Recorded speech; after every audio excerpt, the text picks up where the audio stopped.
How to fix a Red Dead Redemption 2 unknown error. So if you want to fix Red Dead Redemption 2 unknown error, then what you need to do is first you need to disable additional audio device drivers. For that, you need to click on the device manager, which will be on at the start menu. Right click on the start menu, and then you will find the device management or device manager option.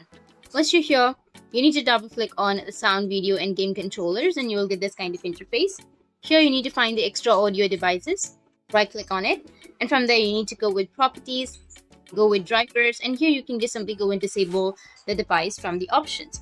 Now, the second solution is to delete the Red Dead Redemption 2 folder. For that, you need to just simply go and open up your file explorer, go with your C drive, and then go with program files. And here you will find the Rockstar Games option.